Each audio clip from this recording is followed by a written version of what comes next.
1차 세계대전 이후 전 세계가 후유증으로 불황을 지속하고 있을 무렵 미국은 실업률이 4%대까지 떨어지는 엄청난 호황기를 누리고 있었습니다. 1928년 미국의 허버트 후버 대통령은 빈곤의 종식이 눈앞으로 다가왔다고 선언할 정도로 풍요의 경제를 확신했습니다. 하지만 1929년 10월 24일 월스트리트 대폭락으로 경제 대공황이 터집니다. 미국의 GDP는 60%가 증발해버렸으며 미국의 시가총액의 90% 또한 공기 중으로 사라져버립니다. 당시 전 세계 총 생산량의 절반가량을 책임지고 있었던 미국 경제가 박살이 나자 그 모든 여파는 유럽 전역으로 퍼져나가게 됩니다. 전사자만 약 1000만 명, 참혹한 1차 세계대전을 일으킨 독일은 엄중한 대가를 치르고 있었는데요. 패전국이라는 핍박과 대공황의 여파로 노동인구의 44%가 실업자가 되자 국민들의 분노는 커져만 갔습니다. 히틀러는 독일의 패배, 인플레이션, 실업의 원인 등을 모두 내부의 적 때문이라고 주장했는데요. 그 내부의 적으로 유대인이 지목됩니다. 혼란 속에서 싹튼 국민들의 분노를 강력한 민족주의로 집결시키며 독재체제를 구축한 히틀러. 히틀러는 국력은 방어가 아닌 침략에서부터 나온다며 군사적 재무장에 나섭니다.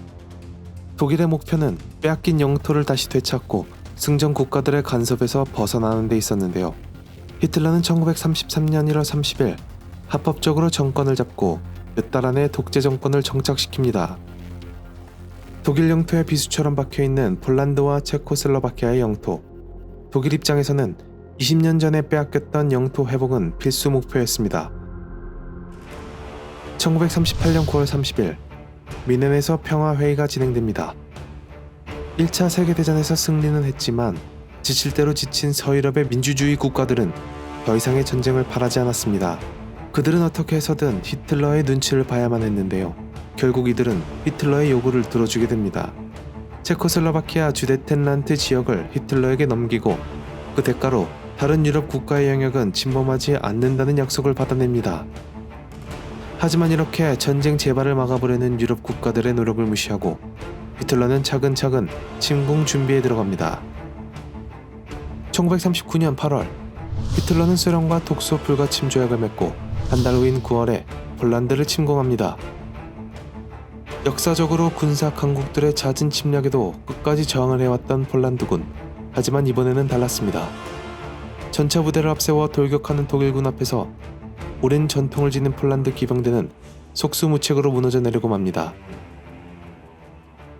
폴란드의 동맹국이었던 영국과 프랑스는 곧바로 독일의 선전포고를 하였으나 군사 개입은 하지 않았습니다.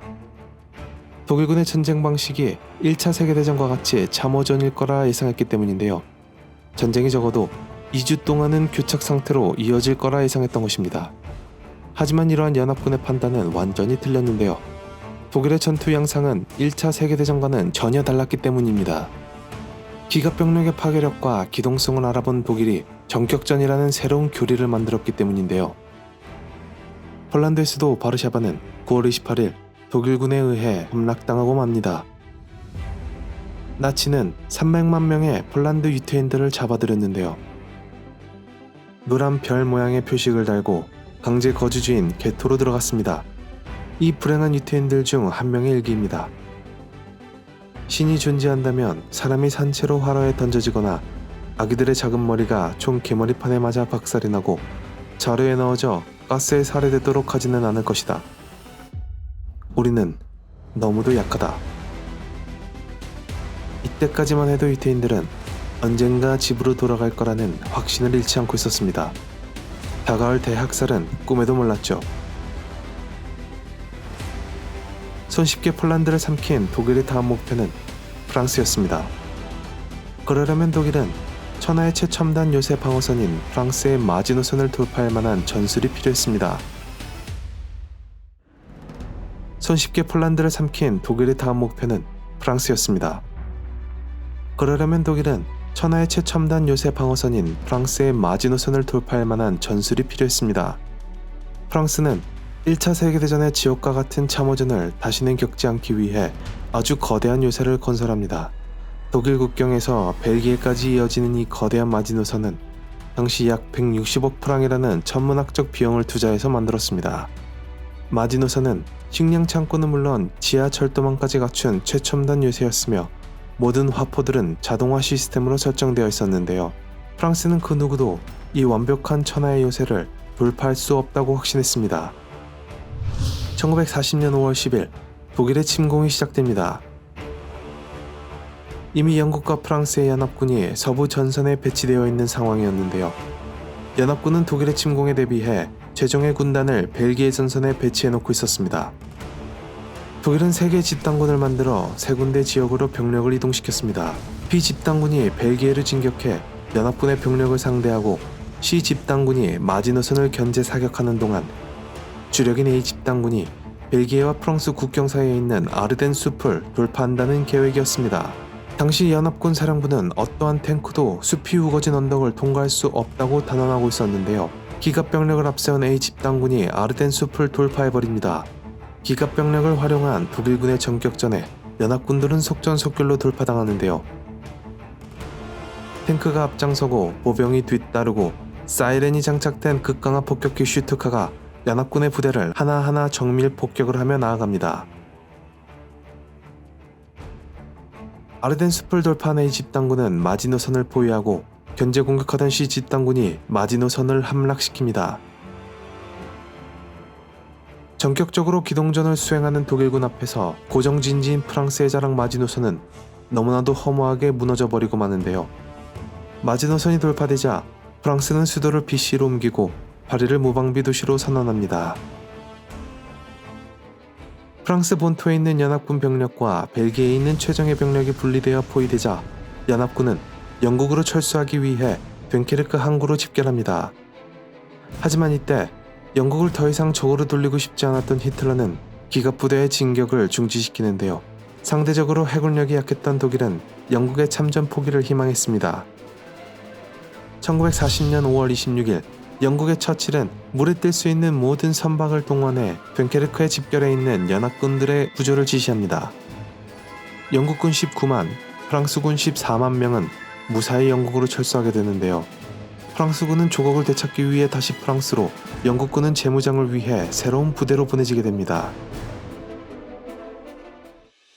1940년 6월 14일 독일군이 파리에 입성합니다.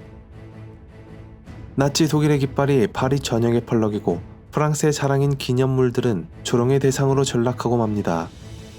프랑스의 항복을 받아낸 히틀러는 영국의 처칠과 협상을 시도했지만 처칠은 히틀러의 요구를 거부합니다.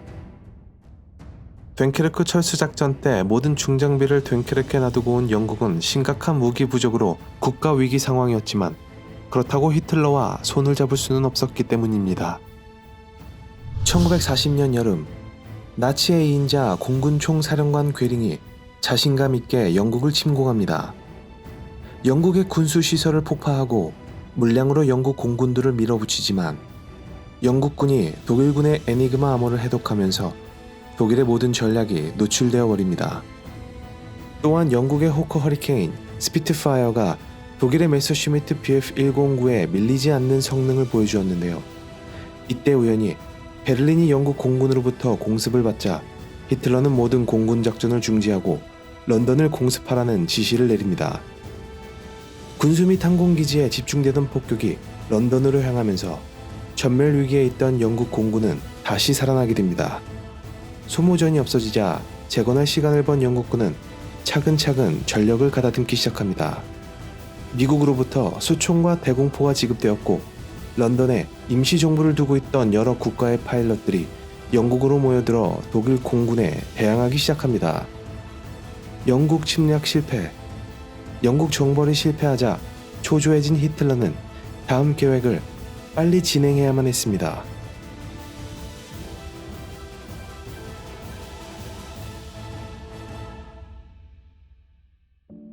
영국 도시들은 독일의 폭격으로 폐허가 되었습니다. 미국 루즈벨트의 지원을 약속받았지만 처칠의 걱정은 거저만 갔는데요. 이미 대서양에는 독일 잠수함 유보트가 들끓고 있었기 때문입니다. 2차 세계대전 당시 바다 위에서 연합군에게 가장 위협적인 존재였던 독일의 잠수함 유보트. 어떻게 해군 강국 영국을 공포에 떨게 만들고 대서양을 지배할 수 있었을까요?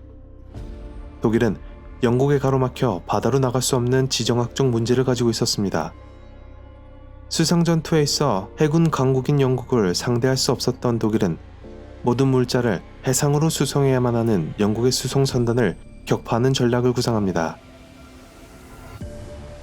1차 세계대전 패배 이후 베르사유 조약으로 인해 독일은 잠수함 건조가 금지되었습니다. 하지만 베르사유 조약에 잠수함의 설계도를 넘기라는 항목이 없었기 때문에 독일은 비밀리에 잠수함 설계 기술을 발전시키는데요. 1938년 독일은 18척의 잠수함을 비밀 건조하는 데 성공합니다. 여기에 유보트의 전설 카를 드니츠가 고안한 울프팩 전술이 더해져 2차 세계대전 유보트의 전설이 시작됩니다. 2차 세계대전 초기에는 작전이 가능한 유보트가 많지 않았습니다. 드니츠는 자신의 전술을 제대로 펼치기 위해 더 많은 수의 유보트가 필요했는데요.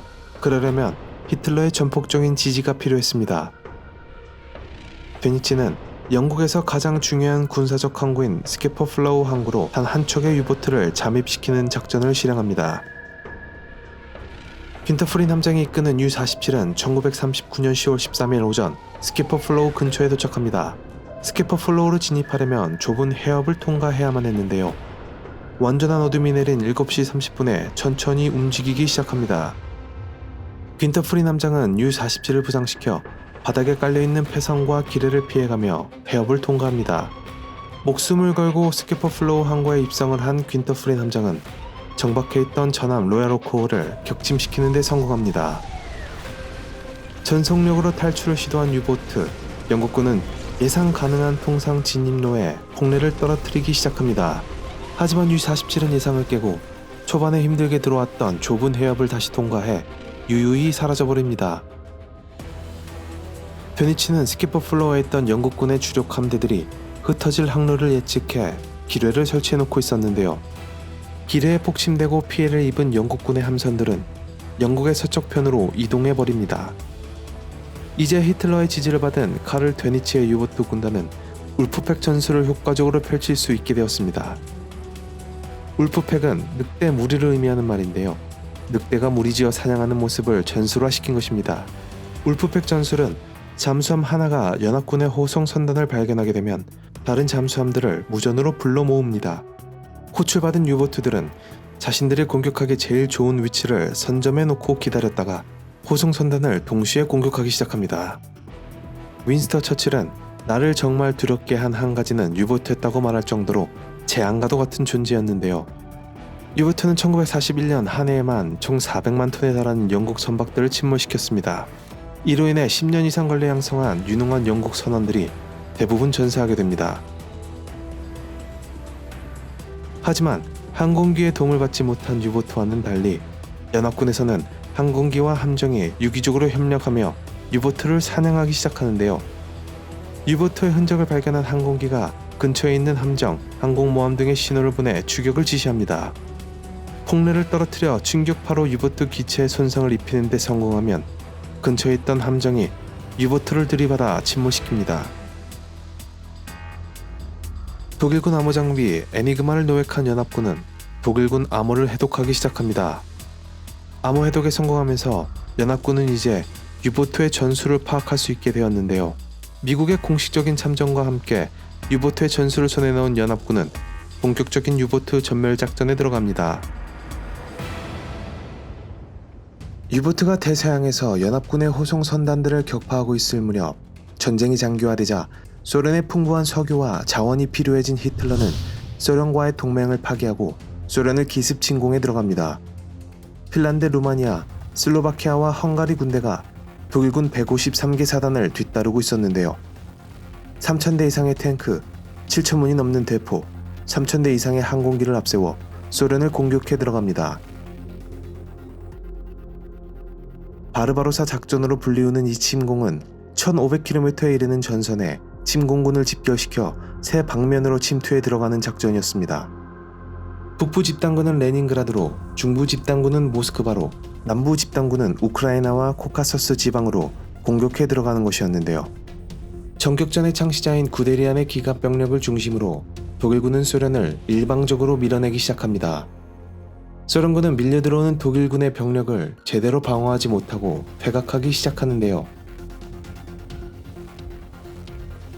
1937년 소련의 독재자 스탈린은 절대 권력을 구축하고자 공산당의 반대파인 왕당파 장교들을 모두 숙청해버립니다.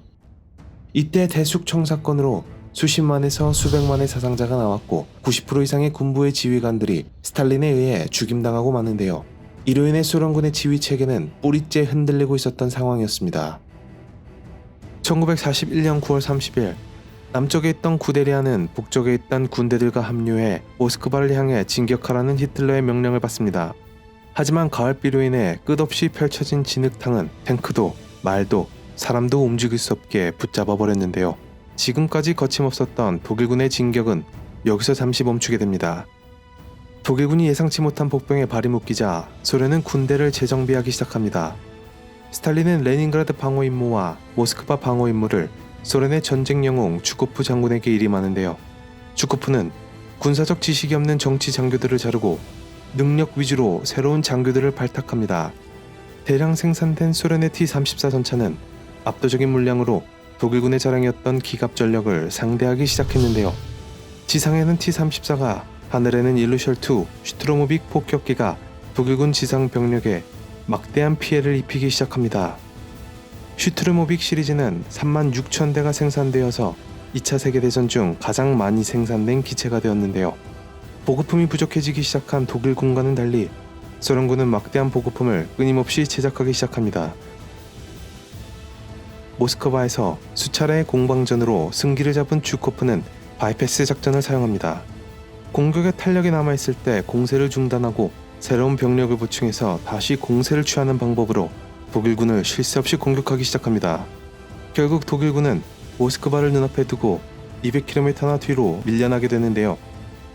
지금까지 승승장구하던 독일의 독재자 히틀러는 이때부터 군부를 믿지 못하게 되는데요. 독일 최고의 장군들을 후방으로 빼버리고 자신이 현장을 지휘하기 시작하는 패착을 두고 맙니다. 독일군이 가지고 있던 최고의 장점인 임무형 지휘체계는 더 이상 사라져버리고 맙니다. 1941년 12월 7일 독일의 동맹국이었던 일본이 태평양에 있는 미국의 해군 기지에 기습 공격을 감행합니다. 일본은 왜 히틀러를 도와 러시아를 공습하지 않고 미국을 건드린 걸까요? 한반도를 비롯해 중국 일부, 대만 등을 강제 점령하고 있던 일본은 전쟁 수행에 필요한 자원이 필요했고 석유, 고무 등 풍부한 자원을 가지고 있던 인도네시아를 반드시 차지해야만 했습니다. 하지만 그러려면 미국의 식민지 필리핀을 반드시 거쳐서 침공해야만 했는데요. 미국 유학생 출신이 많았던 일본의 지휘관들은 미국의 무서움을 잘 알고 있었고 미국과의 전면전은 피해야 한다고 생각했습니다. 그래서 일본은 태평양을 단기간 내에 점령해 유리한 입장에서 미국과 협상을 한다는 전략을 세웁니다. 1941년 12월 7일 일요일 아침, 일본은 선전포고도 없이 무방비 상태였던 진주만을 무차별 폭격하며 1, 2차 공습을 강행합니다. 상당수의 미 군함들이 격침당했고 애리조나함은 탄약고가 폭발하며 두동강 나고 마는데요. 수천 명의 병사와 민간인까지 희생된 이 공습에 미국의 충격과 분노는 맹렬했습니다. 루즈벨트 대통령은 이날을 치욕의 날로 선포했고 미국은 일본과의 전쟁을 공식 선언합니다. 1941년 12월 8일 진주만 공습이 있고 다음날 일본은 말레이시아, 태국, 필리핀, 홍콩 등 본격적인 동남아시아 침공을 개시합니다. 일본은 6개월간 승전에 승전을 거듭하는데요. 이제 일본은 마지막으로 태평양의 제해권을 완벽히 장악하기 위해 북태평양 미드웨이 섬에 주둔해 있던 미군을 공격합니다. 하지만 아무 회독에 성공한 미군은 철저한 준비로 방어에 성공하는데요. 정보 노출에 이어 수많은 일본의 뇌격기 부대가 전멸하며 미드웨이 해전이 미국의 승리로 돌아가자 미국이 태평양 전쟁의 주도권을 가져가게 됩니다. 미드웨이 해전 이후 일본은 넓은 태평양에 병력을 배치해 요새화를 시켜 결사항전한다는 전략을 선택합니다. 하지만 일본은 이때까지 미국의 잠재적인 생산력을 알지 못하고 있었는데요. 1943년부터 미국은 9일의 한 척걸로 항공모함을 제작하며 일본군이 가지고 있던 항공모함의 4배에 달하는 144척을 건조해버립니다. 미국 육군 최고사령관 메가더 장군과 해군 최고사령관 체스터 니미츠 장군은 일본을 고립시키는 작전을 수행하는데요. 전력이 강한 섬은 건너뛰고 약한 섬을 점령해가며 주요 지점에 주둔해 있는 일본군을 고립시키며 보급을 차단합니다.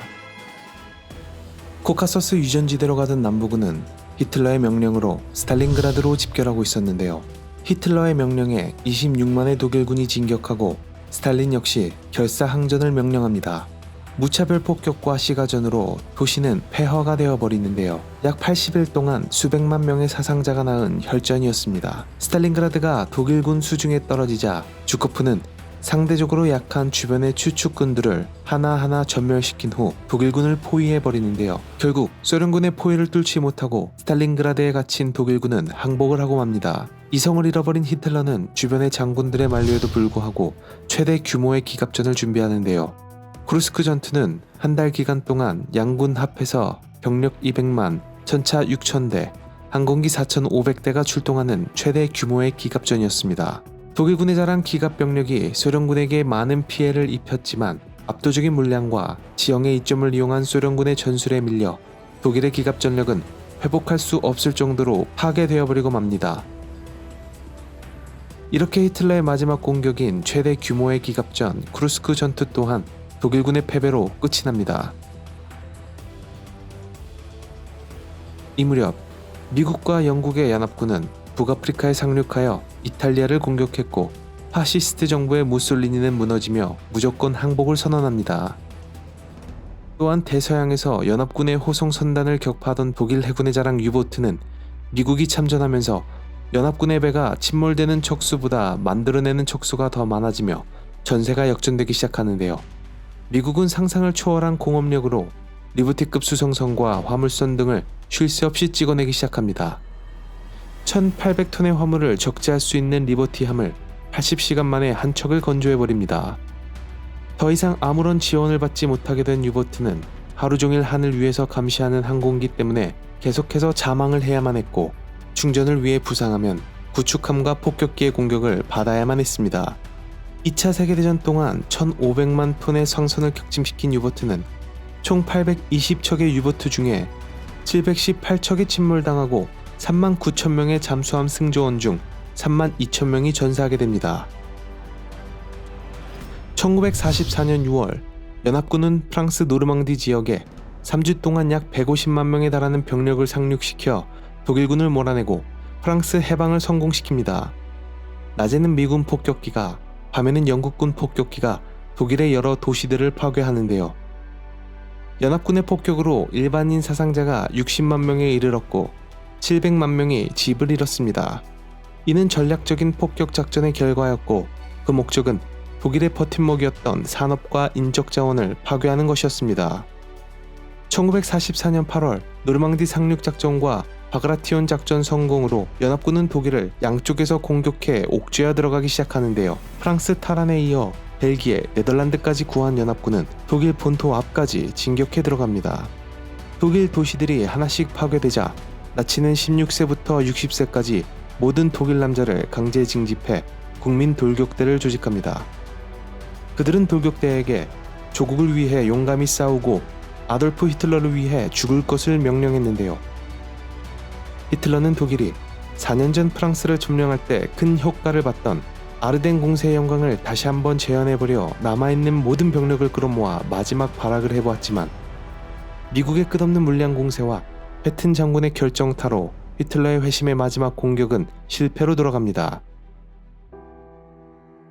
미드웨이 해전 이후 유능한 파일럿과 전투기를 대거 잃은 일본은 시간이 흐를수록 전세가 악화되자 가미카제라는 자살 특공대를 만들었는데요. 가미카제의 주요 목표는 미국의 항공모함을 격침시켜 전력과 사기를 떨어뜨리는 데 있었습니다. 죽음을 담보로 한 역사상 최악의 전술에 미국은 공포와 분노에 휩싸였고 일본 수뇌부들은 이를 사무라이 정신으로 포장해 만행을 미화시키는 데 급급했습니다. 미국은 도쿄 대공습을 준비합니다. 미국은 약 2,400톤의 소위탄을 도쿄와 그 일대에 투하합니다. 화염에 휩싸여 도쿄는 불바다가 되었고 사망자만 10만 명 이상이 발생합니다. 1945년 4월 베를린을 향해 진격해온 소련군은 압도적인 화력으로 베를린 중심부를 공격합니다. 소련군이 시내로 쏟아져 들어오는 상황에서도 독일군은 철저하게 시가전을 전개하는데요. 히틀러는 폐허로 변해버린 베를린 자신의 지하 벙커 안에서 고함을 치며 더 이상 존재하지 않는 상상 속의 군대를 지휘했습니다. 1945년 4월 30일 베를린에 입성한 소련군은 독일 국회의사당 브란덴부르크 문에 소련의 붉은 깃발을 내겁니다. 나치 독일이 패망했음을 알리는 뉴스가 전 세계에 전해졌고 히틀러는 베를린 지하 벙커 안에서 자신의 연인 에바 브라운과 결혼한 후 다음날 자살을 합니다. 세상을 혼란에 빠뜨렸던 주역의 비참한 마지막 모습이었습니다. 도쿄 대공습으로 10만 명 이상의 사상자가 나왔지만 끝까지 저항하는 일본의 무조건적인 항복을 받아내기 위해 미국은 원자폭탄 투하를 결정합니다. 1945년 8월 6일 히로시마 그리고 8월 9일 나가사키에 떨어진 원자폭탄의 위력은 끔찍했습니다. 도시는 순식간에 초토화되었고 수십만의 사람들이 사망하거나 피폭돼서 고통을 받게 되었습니다. 엄청난 위력에 충격을 받은 일본은 8월 15일 무조건 항복을 외쳤고 2차 세계대전은 이렇게 끝이 납니다.